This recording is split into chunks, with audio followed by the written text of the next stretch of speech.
We have Michael Yusingco on the line. He's a research fellow at the Ateneo Policy Center. Good morning. Well, we all know by now about VP Sara's recent statement. Sir, what is your take on this? Good morning, Good morning. Diego. Good morning, Angela. Yes. Good morning to everyone listening to us this morning. Yeah, yes, Michael. Yeah, go ahead. Well, obviously there's shock value in it, Yeah. right? The press con really elicited a lot of responses that are, negative at the very least. But my take is, I think we should go beyond the outlandish remarks or the outrageousness of the statements in the press con. I think what we should look into is the fact that why is the Vice President so angry? Why is she so mad at the President and his family? And the reason for that, I would say, is that there was the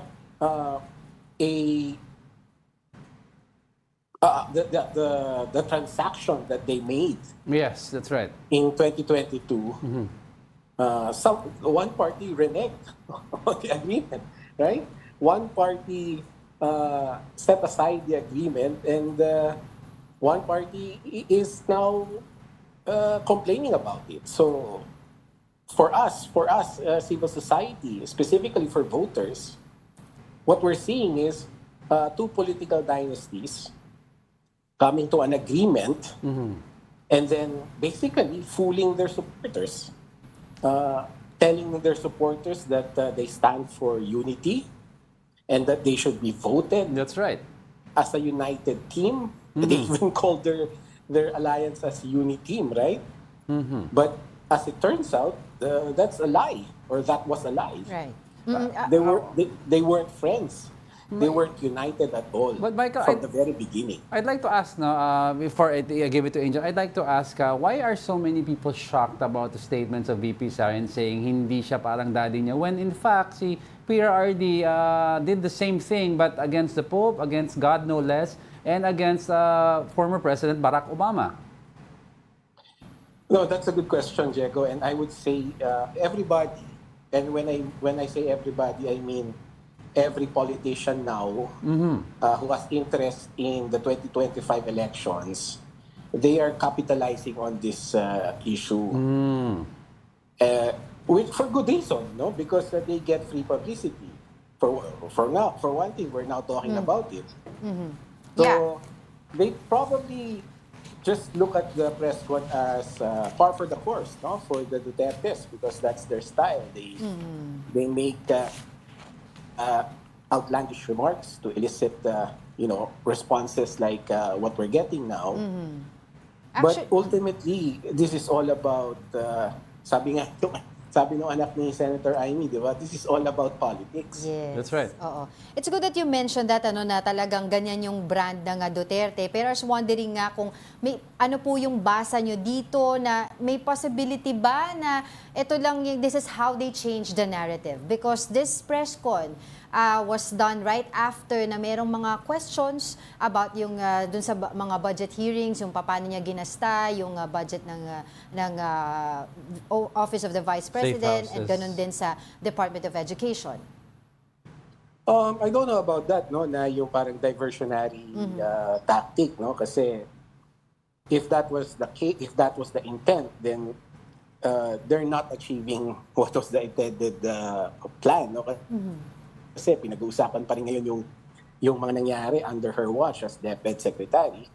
So hindi na nabaling yung attention ng mga mambabatas. In fact, yung mga mambabatas mukhang mas desidido pa ngayon to investigate what happened under her watch. So I'm not sure about kung ganun yung intent nung press con. But I think yung purpose talaga ng press con is really to make the political discourse chaotic, to make the political discourse vitriolic, para hindi natin na pag-uusapan as an electorate yung mga issues na dapat pinag-uusapan natin as we prepare for the coming elections. So, right now, lahat tayo sa civil society, we're angry at her because of what she said. Pero yung mga supporters naman niya are defending her. Ngayon, nahahaluan pa ng mga issues about mental health. So, yung political discourse, kung ano-ano pinag-uusapan natin. But we're not talking about the issues The that real we need to issues discuss at hand, yeah. when it comes to the 2025 elections. Ayun. Pero yung doon naman po sa issue na dapat magsalita na ang ating presidente na si President Bongbong Marcos, especially doon sa sinabi niya na huhukayin yung tatay, 'di ba? At itatapon yung katawan sa West Philippine Sea. Well, I'm not sure kung dapat magsalita pa si President Marcos, di ba? In fact, based dun sa statement ni Congressman Sandro Marcos, mismong advice sa kanya ni Pangulo Marcos is just to, just let this go, right? Kasi, Hahaba lang. Right, not only that, di ba? Kasi we're still functioning under a free speech regime, right? So yung press con ni Vice President Sara hasn't reached the clear and present danger threshold yet. So, ano pa rin yun? Kasama pa rin yun sa free speech regime natin. So, civil society can rebuff and rebuke her for saying those grotesque things, yung morbid imagery, pero wala pa tayo doon sa punto na kailangan na siyang kasuhan ng libel o dapat na siya ma-impeach. Because this yung statements na sinabi, they're still part of free speech. Wala pa tayong nabi-breach na punto that will qualify her to criminal action or criminal indictment. Yeah, I'd like to touch up on that, Michael. You said wala pa tayo sa punto that will elevate her to a level of a criminal indictment. But I'd like to ask, anong impact nito sa political sphere? Do we see now politicians seeing an unstable Duterte base? Therefore, we've seen in the last few weeks, a lot of them have been turning to VP Leni as a more stable political base to hopefully, kung mawawalang support from the Dutertes, makuha nila from VP Leni. That's certainly possible, Diego. No? We cannot discount that. But what I'm seeing now is the political discourse being more heated, more vitriolic. I think that's the correct description. So whether they are now shifting alliances based on kung sino yung mas stable when it comes to voter support, I think that's still too early to tell. Right? Pero what we can say, I think, from this point on, yung political discourse natin will be more like Bardagulan and Bangayan. So, nakakatakot yun. Ano? So, that's really a big responsibility for us in the media to really prevent that from happening para yung mga botante, matulungan natin sila to make a good decision in 2025. And siguro lastly na lang, Michael, do you think na dapat na mag-cut ties itong si Senator Amy Marcos sa mga Duterte because of what happened? Well, I don't know about that, no? Kasi alam mo naman yung mga politicians natin, they make their own political calculations based on what they need for the moment.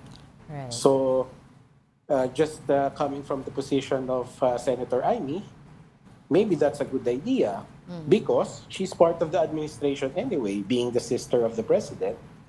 So she enjoys a lot of the privileges and the advantages of being part of the administration. So maybe it's a good idea for her to stop, sabi nga sa Pilipino, yung namamangka sa dalawang ilog. Right?